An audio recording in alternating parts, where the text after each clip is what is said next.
Muraho neza bakunze inshuti y'Igikoni TV, nejejwe no kongera kubana namwe. Ndizera aho muri hose mumeze neza, abatameze neza muhumure muraza kumera neza. Mbahaye ikaze rero mu kiganiro cyanjye cy'uyu munsi, aho tugiye kurebera hamwe uburyo bwo gukora boilo twifashishije inyama z'ihene. Uyu munsi rero niryo somo ngiye gukora, niryo ngiye kwigishirizaho. Hanyuma wowe tugiye kubana bwa mbere kandi subscribe kugira ngo utazajya ucikwa n'ibiganiro byanjye, ukande n'akazogera kandi ubuke ukanda kuri like na share. Nicyo kintu cya mbere mbanje kukwisabira wowe tugiye kubana bwa mbere mukunzi wanjye. Rero kandi nanabashimira mwebwe mudahuma kunyereka ko turi kumwe, ndabakunda cyane. Uyu munsi rero dukurikirane isomo kandi twige, tumenye, tugire ubuzima bwiza, tubeho neza. Nk'uko rero maze kubibabwira inshuti zanjye bakunzi banjye, izi ngizi ni inyama z'ihene nateguye kuri uyu munsi kugira ngo turebere hamwe uburyo bwo guteka boilo y'ihene. Boilo y'ihene rero ni supu iryoha cyane kandi iba yuzuye intungamubiri. Rero nk'abatindiye ntanagiye muri byinshi, tugiye kurebera hamwe uburyo bwo kwiteka. Ngiye kubanza nyitogose, hanyuma muragenda munkurikirana kuko ubwo ngiye kuyitogosa ntabwo ariko ndi buhite nyikorera ibirungo byose, muraza kugenda munkurikira gake gakeya. Rero ngewe ikintu ngiye kubanza gukora cya mbere na mbere ni ukuyitogosa. Yego, ntabwo uyu munsi rwose sindi bukoresha amavuta, oya, muri boilo rwose nta mafuta, kuko tuba dushaka kurya ibiryo byujuje ubuziranenge rwose, mbese tuba dushaka kuruhuka amavuta. Yego, hanyuma rero ubwo ngubwo ni gutya izi inyama zacu tugiye kuzitegura. Hanyuma rero tumara kuzitegura murabizi ntabwo zihita zishya aka kanya, murabizi ko zimara akanya kugira ngo zishye. Hanyuma rero ducane, ubundi dupfundikire, dutegereze yuko bitogota, hanyuma dushyiremo n'ibindi. Rero ntimurambirwe, ntimucike intege, ahubwo munkurikire, mukomeze mumfashe, mumpa igihe cyanyu. Kandi iyo tugiye kubana bwa mbere rwose ndakwinginze dutangirane ukanda subscribe, ukanda ukurikirane, ukanda akazogera, uko bigenda bikurikirana, uze gushyiraho comment, uze gushyiraho like, kugira ngo akazogera kazajya kagufasha kugira ngo uko ibiganiro byanjye bisohotse bijye bikugereraho ku gihe. Yego, rero dutegereze yuko umufa wa boilo yacu itogota. Ibi rero nibyo ngiye kwifashisha mu gukora boilo yanjye. Ni karoti, ni ibirayi, ni seleri, ni inyanya, ni tungurusumu, ni poivro, ni igitunguru cy'umutuku, ni puwaro, ndakoresha n'umunyu. Nta bindi bintu ndi bukore, ni ibi ngibi ndi bwifashishe mu gukora boilo yanjye. Yego, rero ibyo ngiye kwifashisha mu gukora boilo yanjye, murabona yuko namaze kubikata. Ahasigaye rero ni ukuvuga ngo za nyama twatetse ubu ngubu zimaze kugera ku rwego rwiza rwo gushyiramo ibi birungo. Hanyuma rero niko ngiye kubigenza n'ubundi, kugira ngo n'ubundi dukomeze nyine, kugira ngo bize guhira rimwe. urabona ko rero za nyama zimeze neza, n'uwashaka yanarya rwose, ariko ukabishyiramo ibi kugira ngo bize kudufasha kumera neza, tuze kurya indyo yacu iryoshye rwose pe. Ariko murabibona ko amazi ari makeya, ndaza kongeramo amazi nyuma, ariko ubundi iyo bibaye byiza ushyiramo amazi biri buvaniremo, ariko n'ubu ngubu ntekereza ko ashobora kubihisha, ariko hoya nzongeramo andi makeya kugira ngo bigendane neza. Hanyuma ibi birungo nabyo ngiye kubishyiranamo, kubishyira nabyo mbishyiramo kuko karoti nazo bikeneye gushya, ariko wenda reka ndetse ibirayi bisa nk'ibikubitwa n'akuka, ariko banze nshyiremo karoti kuko karoti nazo ziri mu bintu bitinda bitahira rimwe n'izi mboga tugiye kugira. Banze nazo nzishyiremo ubundi, kandi rwose kugira ngo ntaza gukomeza gupfusha ubusa muza intungamubiri, reka amazi nyashyiriremo rimwe kuko byari bikwiye yuko zikama mu gihe ziri gushya, hanyuma nshyiremo n'umunyu. Urabona impamvu ntiriwe nshyiramo amavuta, murabona ko rwose nazo ubwazo zifitiye amavuta, aya ngaya sava birabaye rwose.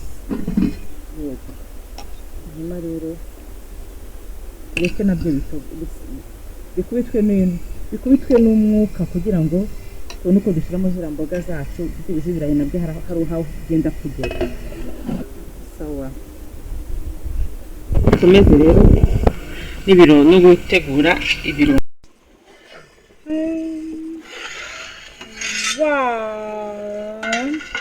Tugiye gushyiramo bya birungo byacu rero, bya birungo byacu, hanyuma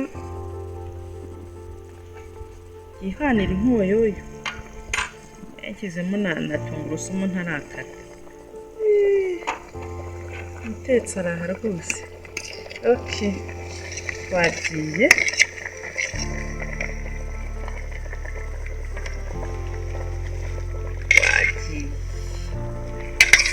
Puwaro ihumuza ibiryo rwose, mba muyikunda cyane cyane iyo uri kuvuga ngo watogosheje.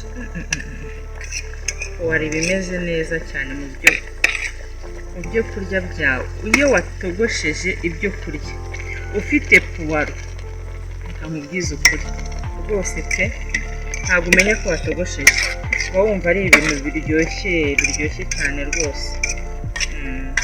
Hanyuma rero ubu ngubu ibirungo byacu bari tubigize gutya. Impamvu ubona bigize ni uko nyine ni imboga, ntizirakubitwa n'umwuka. Nizimara gukubitwa n'umwuka muraza gusanga nyine ya sosi yacu yongeye yabonetse. Hanyuma rero twipfundikirire nyine, ubundi ryihanire inkoyoyo. Yego, ariko rero dushyiremo ka tungurusumu,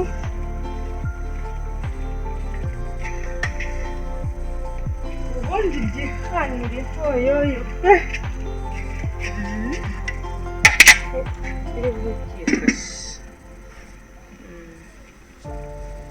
Rero nkunda kubanza kugira mbanze nyirakamwe.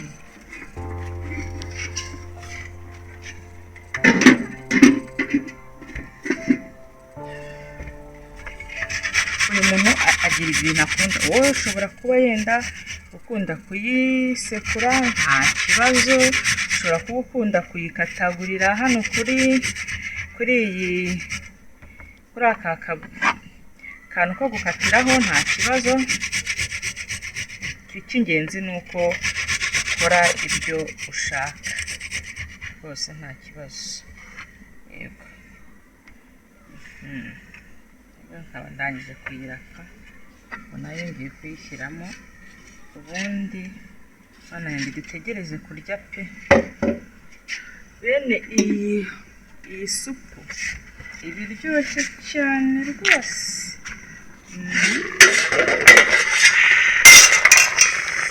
atangiye guhumura nuko muri kure yabyo kameramani yababwira. Rero dupfundikire ubundi dutegereze kuza kureba byahiye. Sawa, dutegereze bishya.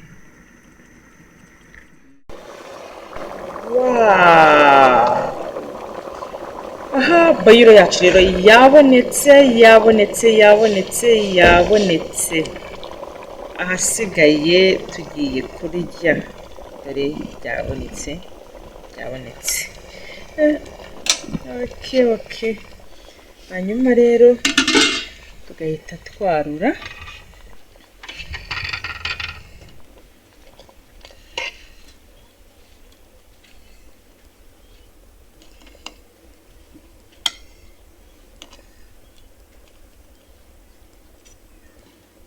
Urabona ko ni ukugenda gake gake kuko biba byahiye cyane rwose.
Hanyuma rero amafunguro yacu y'uyu munsi, iri funguro twateguye rya mu gitondo rirabonetse.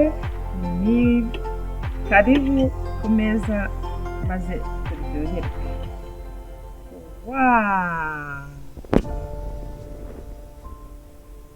Ifunguro ry'umunsi rero rikaba yarangiye. Nkaba mbahaye ikaze mu kiganiro cy'ubutaha, aho tuzarebera hamwe n'ibindi byinshi bidufitiye umumaro. Ndabakunda cyane rero, bye naho ubutaha.